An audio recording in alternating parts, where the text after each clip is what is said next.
Assalomu alaykum, yaxshimisizlar? Hozir men ikkita narsa ko'rib qoldim.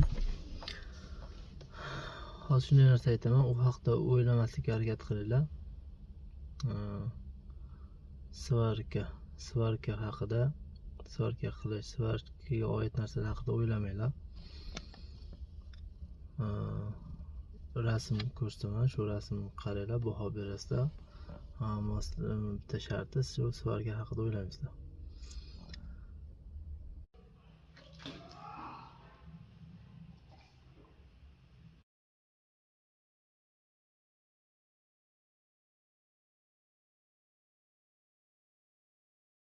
Sizlarni tabriklayman.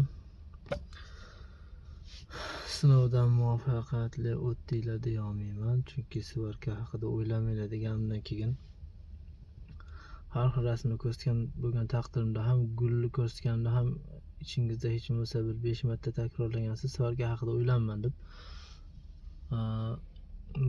Buni iloji yo'q ekan, o'zimda sinab ko'rdim. Bitta iloji bor, doim bitta boshqa fikrda doim mahkam ushlab turish kerak ekan. Svarka qilish kerak bo'lsa, telefon qilinglar, telefon raqamini qoldiraman. Naves tomlar bo'lsa, arzon narxda kelishtirib qo'yamiz.